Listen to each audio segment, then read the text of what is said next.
بسم اللہ الرحمن الرحیم۔ ابتدا اس رب جلیل کے نام پہ جو بڑا مہربان نہایت رحم کرنے والا ہے۔ السلام علیکم، میں گزارہ قریشی۔ کیسے ہیں میرے تمام سننے والے؟ امید کرتی ہوں ٹھیک ٹھاک ہوں گے، اور دعا ہے اللہ رب العزت آپ سب کو اپنی حفظ و امان میں رکھے۔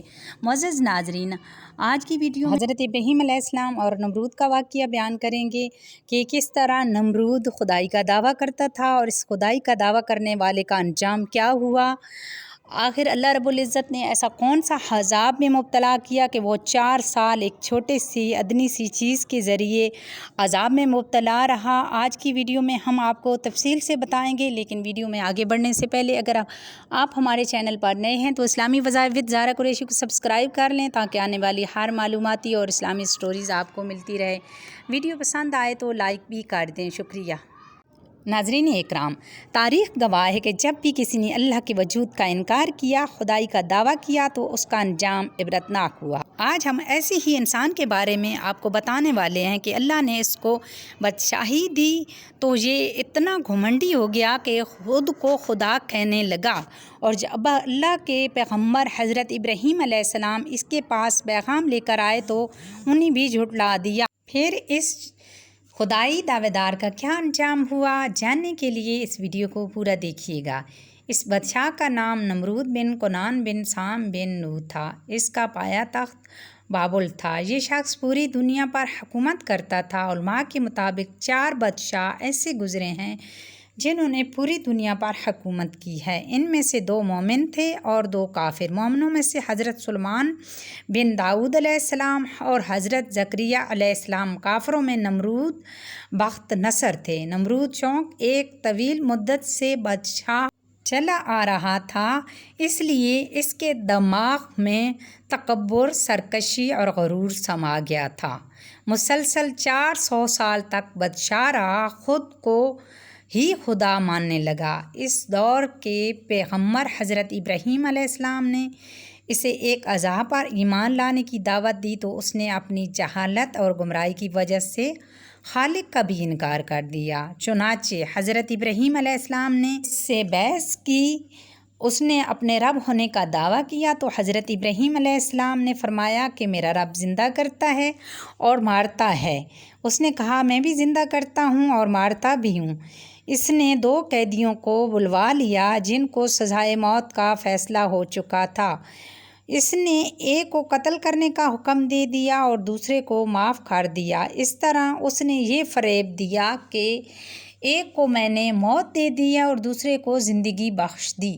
اس کا یہ عمل حضرت ابراہیم علیہ السلام کی دلیل کا جواب نہیں تھا، بلکہ یہ ایک بیکار بات تھی جس پر ظاہر ہو گیا تھا کہ اس کے پاس کوئی دلیل نہیں۔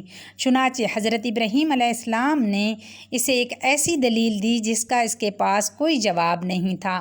حضرت ابراہیم علیہ السلام نے کہا کہ اللہ وہ ہے جو سورج کو مشرق سے نکالتا ہے تو اسے مغرب سے نکال دے۔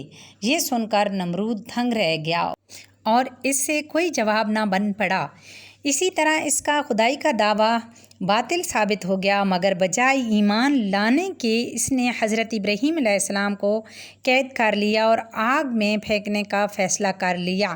نمرود کے حکم پر لوگوں نے ایک وسیع میدان میں آگ جلائی اور اسے کئی روز تک دہکائے رکھا، حتیٰ کہ اس کے شعلے آسمان پر اتنے بلند ہو گئے کہ اگر کوئی پرندہ اس پر سے گزرے تو جل جائے۔ اب انہیں یہ فکر ہو رہی تھی کہ حضرت ابراہیم علیہ السلام کو اس میں کیسے ڈالیں۔ اس کے پاس تک جانا کسی کے بس میں نہ تھا۔ کہتے ہیں کہ شیطان اس موقع پر کام آیا۔ اس نے منجنیق میں رکھ کر پھینکنے کی ترکیب بتائی۔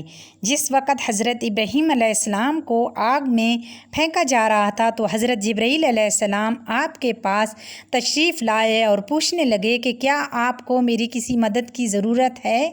تو جواب دیا کہ نہیں، آپ کی تو نہیں مگر صرف اپنے رب کی۔ حضور کریم صلی اللہ علیہ وآلہ وسلم ارشاد فرماتے ہیں کہ جب حضرت ابراہیم علیہ السلام کو آگ میں ڈالنے لگے تو آپ نے حسبنا اللہ و نعم الوکیل پڑھنا شروع کر دیا۔ روایت میں آتا ہے کہ حضرت ابراہیم علیہ السلام اس طرح آگ میں 7 روز رہے اور فرمایا کہ میری زندگی میں کوئی دن اور رات آگ میں گزرے ہوئے دنوں سے زیادہ خوشگوار نہیں۔ آگ نے صرف حضرت ابراہیم علیہ السلام کی وہ رسیاں جلائیں جس میں آپ علیہ السلام کو باندھا گیا تھا اور انہیں کوئی نقصان نہیں پہنچایا۔ آگ نے حضرت ابراہیم علیہ السلام کے تمام دلائل کے باوجود بھی نمرود ایمان نہ لایا۔ حضرت زید بن اسلم رحمۃ اللہ علیہ فرماتے ہیں کہ اللہ تعالیٰ نے اس ظالم بادشاہ کے پاس فرشتہ بھیجا اور اس سے اللہ پر ایمان لانے کو کہا۔ اس نے انکار کر دیا۔ اس نے دوبارہ ایمان کی دعوت دی، اس نے پھر انکار کر دیا۔ اس نے تیسری بار ایمان کی دعوت دی، وہ پھر بھی نہ مانا اور کہنے لگا کہ تو اپنے لشکر جمع کر لے، میں اپنے لشکر جمع کرتا ہوں۔ طلوع آفتاب کے وقت نمرود نے اپنی تمام فوجیں جمع کر لیں۔ اللہ تعالیٰ نے اتنے مچھر بھیج دیے کہ سورج ان کے آؤٹ میں چھپ گیا۔ اللہ رب العزت نے لشکر والوں پر مچھر مسلط کر دیے، انہوں نے ان کا گوشت اس طرح کھا لیا کہ صرف ہڈیاں باقی بچی تھیں۔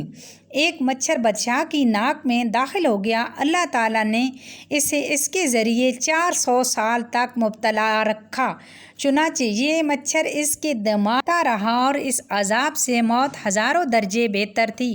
وہ اپنا سر دیواروں پتھروں پر مارتا تھا، ہتھوڑوں سے کچلواتا تھا، یہاں تک کہ وہ اللہ کے حکم سے ہلاک ہو گیا۔ یوں طاقت کے گھمنڈ میں مبتلا بادشاہ نمرود نے اللہ کی ایک ادنی مخلوق مچھر کے ہاتھوں رینگ رینگ کر ہلاکت پائی۔